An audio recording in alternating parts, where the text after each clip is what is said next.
on Daf Chaf Dalet Amud 24a, that is the Limud of Amud Yomi in Chodesh Elul, has been sponsored by Justin and Sarah Rabbi for the health and prosperity of Sarah Rachel Bat Dora and Ezra Chaim Ben Devorah, that should have Refuah Shelema, Amen. And also sponsored by Dr. Aaron and Charlene Kahen for the health and happiness and success of their entire family, their children, and for Ilui Nishmat, Alav Shalom, Dr. Nisan Ben Moshe HaKohen, that Neshama should have Aliyah, Amen. Amen. We are 9 lines up from the bottom of the Amud, and we are discussing the halachot of what is considered erva, what is not considered erva. Yesterday we spoke about the fact that agavot perhaps is not considered erva, and we spoke about se'ar of the makom erva, whether that is considered erva or not. Then we had a discussion of tefach ba'isha erva, that perhaps a part of the body of a woman that is supposed to be covered, if it's not covered, it's considered erva. And the Gemara discussed that it's not necessarily coming to teach you that it's asur to look at it, because that already we know that kol mistakel, anyone that gazes at even a spaketana shelisha, even a pinky of a woman, and your kavanah is to have pleasure from looking at, from gazing at it, that's asur.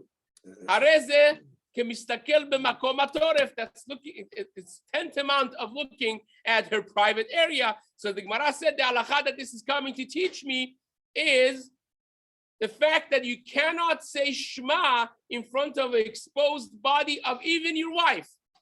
If the areas that are usually covered are exposed, a tefach of that, you cannot say Shema in front of your own wife's body in that scenario. So the Gemara continues on that thread.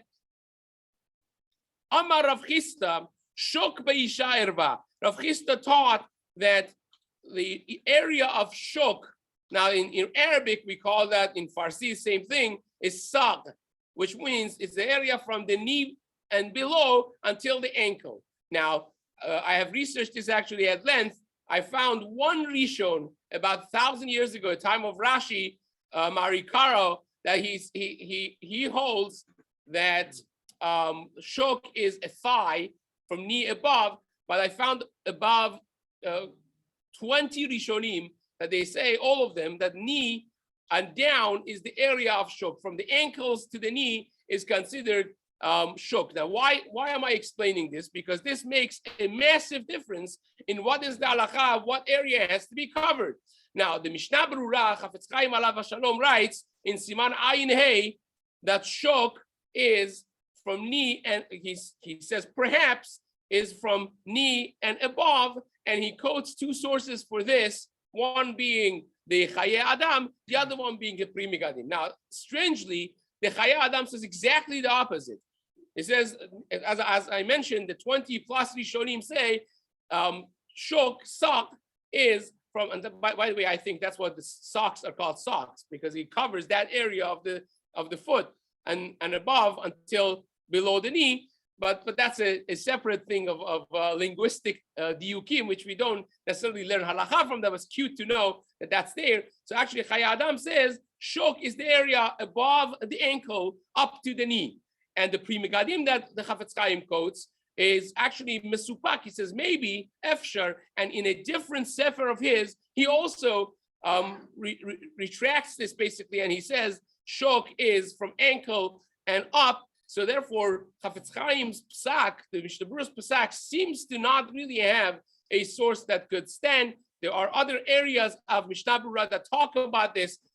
That would be for a shiur on this halacha of shok ba'isha erva, but the halacha certainly would be that shok ba'isha erva is referring to the area of knee and below until the ankles. And again, the nafkamina that this has, the difference that halachically this makes is massive, because what area of the foot is considered erva and what area is not. Now, there is a halacha which we're not going to discuss necessarily at length over here, and that's called Masechet Ktuvot, that in areas of Tzniut, you have something that's called Dat Moshe, and you have something called Dat Yehudit. Dat Moshe are things that are halakhically binding regardless of what minhag you have in your place.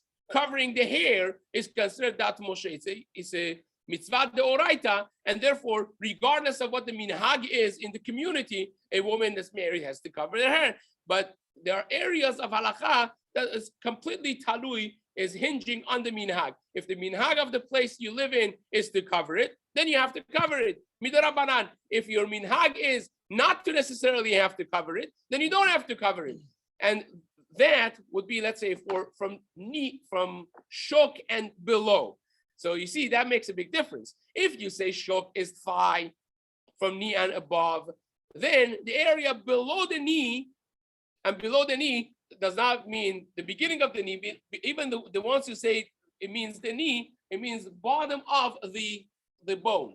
From where the bone ends, which is when you stand, is about 2 or 3 inches below the middle of the knee. So even those who are lenient, you have to be mindful that below the knee means the entire, what you call knee, the bone, or and the everything that comes with it is considered erva still.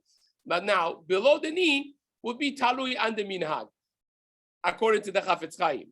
So hence you have the concept of the minhag of Bet Yaakov and Jewish schools to have stocking and to have socks and so on and so forth. That comes from that minhag. But if you say that below the knee until the ankles is literally erva, like the Gemara says, shok beisha erva sak, the area of the ankle up to the knee also is erva, then of course you're dealing with not just the minhag, you're dealing with a real halakha that's not changeable by minhag, that is considered erva, and also the way you cover it will be different, which again is for a different shiur, just setting off alarms, because this is something that is perhaps not known by 90+% of the society. This is a clear Gemara, Rambam, Shulchan Aruch. There's nobody that disagrees with this really. So it's something important to keep in mind. Says the Gemara, that's shok ba'isha erva, says Rav Chisda, shenemar.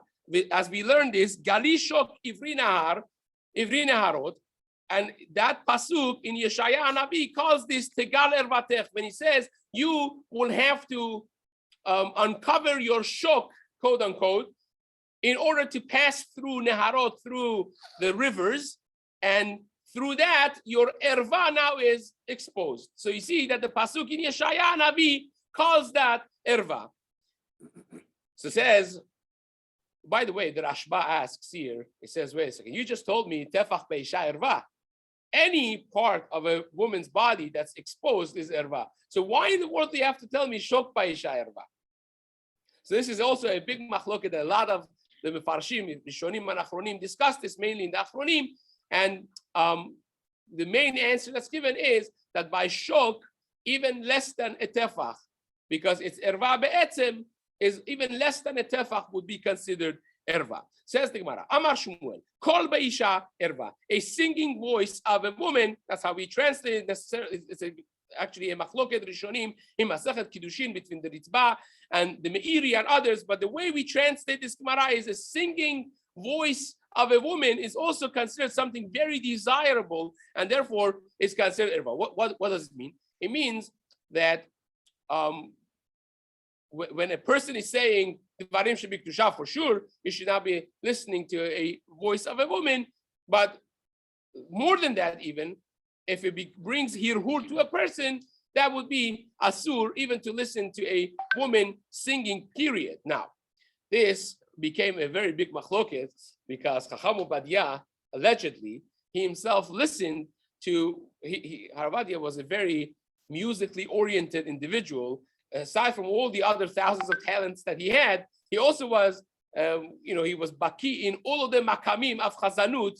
They say that he knew 105 makamim. Now, there are only 8 main makamim, and then you have the mixtures of them, and so on. Actually, there is a recording of Chacham Obadia in his youth, as a very young Tamei Chacham, that he's just singing to himself. I don't know who recorded it, but he was very musically oriented. And the shmu'ah is that he used to listen to one of the Arab singers, because they, even up to today, the Chazanim, a lot of them listen to, there are few names in the Arab world that they actually were very well versed in the makamim, and one of them is a woman.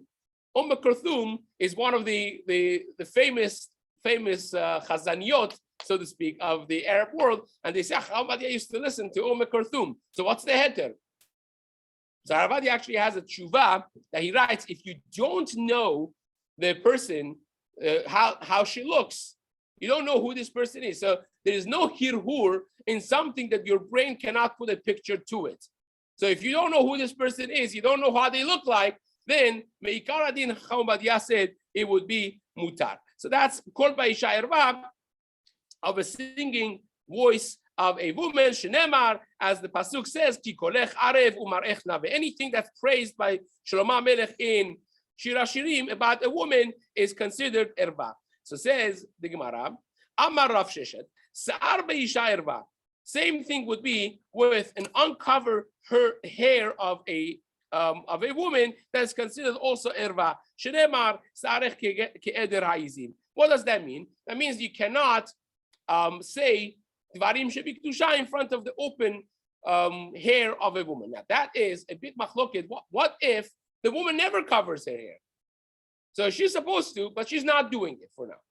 So is that something that I'm used to, and therefore it's not going to bring any hirhur because it's not something that is exposed? It's a normal thing. You see people walking in the street and their hair is not covered. I always see this individual when their hair is not covered. So it doesn't bring necessarily any extra hirhur or thoughts to a person that watches her or sees her. Or do you say that no, it's erva, therefore it's asur? This is a machloket. Chacham Ovadia says if this woman never covers her hair in the public, is not considered erva. Mikar adin, you could be mekel and say Dvarim should be kedusha in front of it. And same is the assertion of the Aruch HaShulchan. Mishnah Berurah disagrees with this. Again, it's a machloket. It's machloket aposkim, and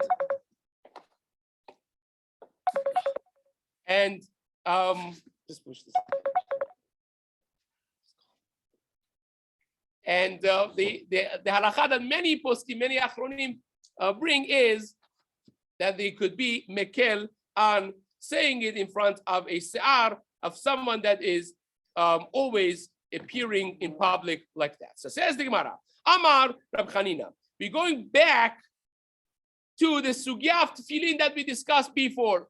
We discussed whether or not a tefillin could be exposed. Can you put it under your pillow, right? All of those things. We're now coming back full circle to that. Says the Gemara, I saw Rabbi Chanina says, I saw Rabbi Rabbeinu HaKadosh, Rabbi Yehuda Nasi, shtala tefillah, that he hung his tefillin on a peg in the wall. So says Gemara, what? Metivi, they asked in the Midrash, hatole tefillah yitlu lo chayav. It's chas v'shalom like a curse. If you hang your tefillin, it's considered disrespect to the tefillin, to the davar shebikdusha, and chas v'shalom is like a curse. Yitlu lo chayav, that his life should be hung in front of him. So says the Gemara, Dorshe Chamurot or Dorshe Reshumot, Rashi says, Amru, the ones who darshin the psukim, they said, Vehayu chayecha truim lecha mineged.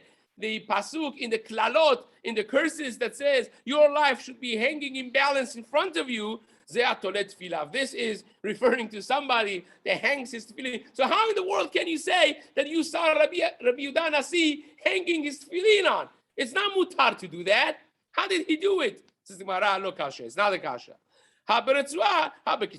It depends how you hang it. If you hang the tefillin from the retzua, from the straps, and what's hanging below is the tefillin itself, that's bad. That's disrespectful. But if you put the actual batim of tefillin on top of an area that is sticking out of the wall, and what's hanging is the straps, that's not so bad. It's mutar. So maybe that's the difference. Says the Gemara, or ve'ibayit ema, 3 lines up, lo shena retzua ve'lo shena k'tzisa asur. Doesn't make a difference, and that's the halacha. The Shulchan Aruch paskins like this answer of the Gemara. That doesn't make a difference if you're hanging the batim or the retzuot. Both scenarios are asur. You cannot do that. So what did Rabbi do? You know what Rabbi did? Rabbi had a tefillin bag that had a chain attached to it. So he hung, the tefillin bag was hanging. Everything is wrapped nicely, respectfully in the bag, and he hung the bag. That's mutar. So says the Gemara, wait a second. Why in the world would I think that that's asur? You have any idea? Why would it be asur, says the Gemara? You wrapped it, it's nice, it's beautiful, and respectfully you hang it on a peg in the wall. That should be mutar akor, says the Gemara, like this. Rabbi hung it with a tefillin bag. So says the Gemara, if that's what he did, what's the chidush? Of course it's mutar. The Gemara says no. Ma'u detema tibai hanacha kesefer Torah. Maybe I would have thought it should need to be a stationary like a sefer Torah. The halacha is in Shulchan Aruch exactly like this Gemara, that the sefer Torah, even if it's in its box, you cannot hang it. Even if it's in its cover, you cannot hang it. Not only that, the Achronim say, even the Aron Kodesh cannot be hanging. And not only the Aron cannot be, in other words, if you want to make one of these cool, nice things that are, the whole Aron is hanging from the ceiling, that's for sure asur. But there's even a debate, and we spoke about this. This is very beautiful. That it's coinciding exactly with what we're learning in the Daf HaHalacha, in the page of Shulchan Aruch daily, that even the Aron Kodesh that is built hanging, but it's built, still is the Machloket Achronim. You have this sometimes in the buildings that they want to use the same area as a hall, as a social hall. So instead of building an Aron inside, they break the wall and they make a structure. They weld, a metal structure, and they build a wall around it. And you see from the outside, it's hanging, basically it's sticking out of the wall outside. So underneath the Aron Kodesh, there's nothing. That by itself is a machloket achronim if it's mutar to make such a thing or not, right? Because maybe that's considered a hanging sefer Torah. It's not, but certainly if it's literally hanging, even though the sefer Torah is in its box, it's asur. That's what the Shulchan Aruch paskins based on this Gemara in Masechet Berachot 24a on the bottom, right?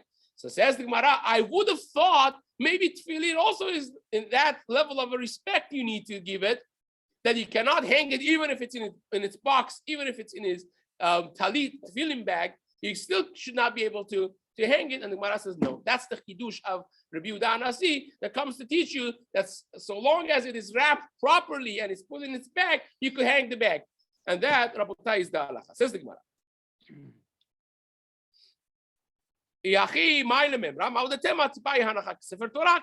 Last line. Ve'amar Rabbi Chanina.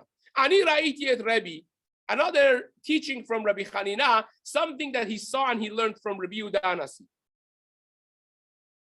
Ani ra'iti et Rabbi shekihek upihek v'nitatesh verak. I saw 4 strange things that Rabbi did. Now, in just a line from now, we'll see that all of these things are very questionable. Why in the world they would be mutar? Says the Gemara, I saw Rabbi shekihek. Kihek means, Rashi says, when a person, burps, basically, right? Pihek is yawning. Nitatesh, now we are understanding, it means sneezing. Verak means spitting. All of these things Rabbi did. And also, memashmeshet bebigdo, and he also found a kina, a lice, with his beged during the tefillah. Avalo haya mitatif. Uchshehu mefahek, but he would not pick up his talit if the talit fell during the tefillah. So all of the other things of burp and yawning and sneezing and the finding of a lice in his clothing, all of that, and spitting he did during tefillah, but he would not, if the talit fell, he would not pick up the talit. So says the Gemara, Uchshehu mefaek, when he yawned, haya maniach yado at sentero, he would cover his mouth. Fine. This is what he taught Rabbi Chanina, that he watched Rabbi do these things. The Gemara scrutinizes every single one of this. This is Gemara. Wait a second. They asked the Bet Midrash, If you your voice is heard when you daven Shemona Esrei, this is considered miketane amana. You don't have enough faith. You think you have to speak loud that Hashem should hear. Hashem can't hear when you whisper. That's miketane amana. Hamagbiya kolot b'tfilato. If you daven out loud, hareze mineviye hasheker. This is the minhag, the custom of the false prophets, as we're going to see. So those two parts we don't necessarily need. By the way, those two parts by itself is very important because the Shulchan Aruch has actually paskins something that seems to be against the Zohar HaKadosh. Zohar HaKadosh says that when a person davens, you should not hear even your own voice. Whereas the Shulchan Aruch says a person should be whispering in a way that he himself hears himself, but nobody else. The minhag nowadays has been evolved that people don't whisper in a way that you hear yourself, perhaps because people are davening very close to each other, and partially, at least by the Sfaradim, is because of the Zohar HaKadosh. Zohar HaKadosh says that a person that his voice is heard down here, his voice is not heard up there. So HaKadosh Baruch Hu does not accept the tefillah if Shemona Esrei, we're talking about tefillah lachash, tefillah Shemona Esrei. So that's perhaps the reason, even though that the Vilna Gaon, the Chaya Adam, many of the Gedolei Achronim, the Magen Avraham, all of them, they conquer, like the Shulchan Aruch, that you at least should hear your own voice, and that's the minhag of some, but nevertheless, the Maram HaBet Yosef in Bedek HaBayit, he brings actually these words of Zohar HaKadosh, and the minhag of the Sfaradim has evolved to a great degree, like the Zohar HaKadosh, that one should not even hear their own whispering. You have to, of course, lip the words. Otherwise, if it's in your mouth, if your mind only, that's not considered saying it tefillah. But nevertheless, a person should not hear their own. Now, this is something that we're going to discuss few pages from now when we speak about tefillah of Chana, the halachot that we learn from Chana in her tefillah in Perek En Omdin in the fifth Perek in Daf Lamed Aleph Amud Aleph. We're going to be discussing this at length in a very beautiful discussion that it's upcoming. But nevertheless, those are the areas in the beginning of this. But the real question is from here. Says the Braita, continues, Mekahek umefahek hareze migase haruach. If you burp or yawn, this is considered ga'ava. It's very ugly to do that in the tefillah. If you sneeze in your tefillah, that's a very bad siman for you. It's very bad. And there are those who say it's known that this person is an ugly person. Harak, someone that spits in the tefillah, it's tantamount, is equivalent of going in front of a king, in front of the throne, and spitting at the throne. So that's all bad things. These are all the things that Rabbi did in the tefillah. And the Braita covers basically all of them, how ugly and unacceptable all of these are. Says the Gemara. Bishlama mekahek umefahek lo kasha. By burping and by yawning, it's not a question. Why? Kan leonso, kan leretzono. One is when you do it honest, it was not intentional. Sometimes it comes and you can't not yawn when you yawn. You can't control it. It's uncontrollable sometimes. And same is with a burp. Sometimes you can't. Elamit atesh, but sneezing, amit atesh kashya. What do you do with the mit atesh, with sneezing? So says the Gemara, mit atesh, amit atesh, lami lo kashya. That's also not a question. Kan milemala, kan milemata. Says the Gemara, there are two types of sneezing. One is from your mouth, what we call sneezing, and the other one is mitatesh milamata, which we call passing gas.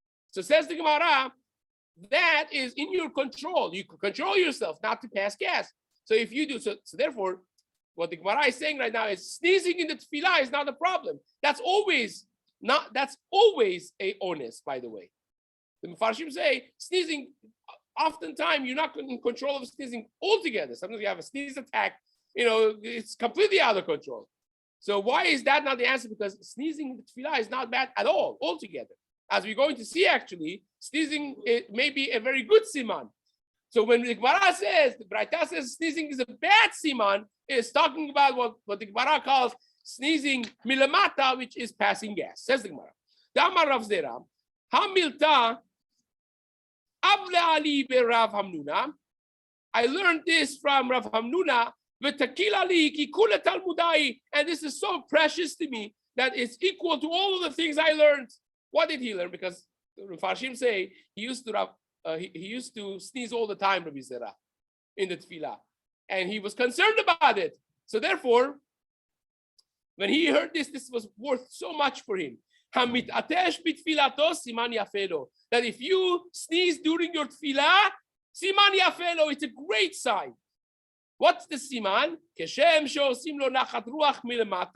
Just like it's gishmak to sneeze, sometimes you have this need of sneezing, and when you sneeze, it's gishmak.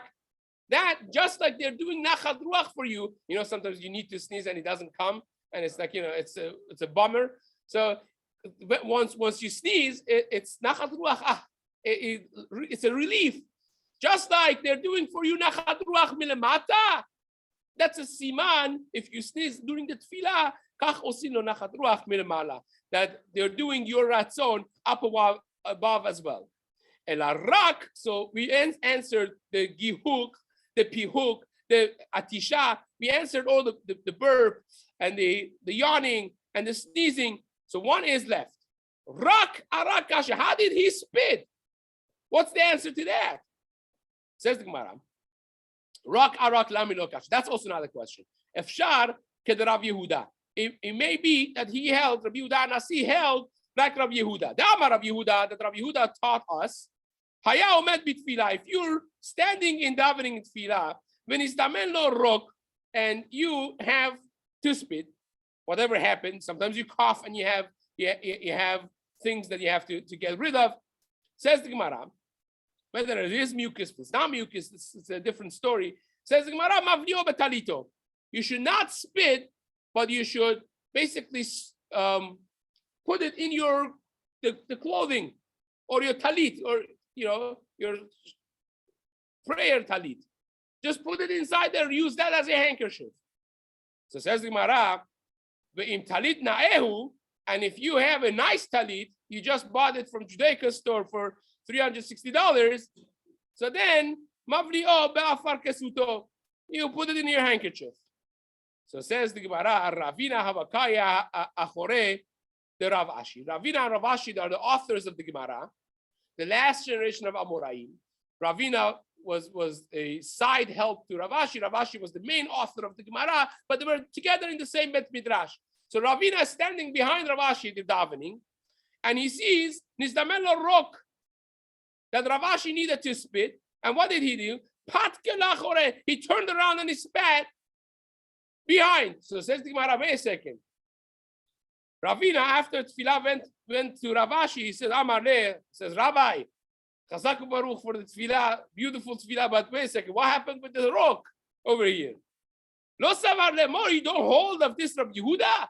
Don't you hold that if you have a rock, you cannot spit, you have to kind of swallow it in your baguette or in your handkerchief? Mavli'o ba'afar kisuto. Amale, he said to him, first wide line, Anina datai. I am a very sensitive person. I'm istanis, like we had by Rabban Gamliel. I can't tolerate putting it even in a handkerchief. It's very disgusting for me. I can't deal with it. So therefore, for istanis, says the Gemara, it would be mutar to do it, but even there, you cannot spit in front. You have to turn around and do it in the back in a way that is most respectful for what you're doing, and Bezat Hashem will continue this in the days to come.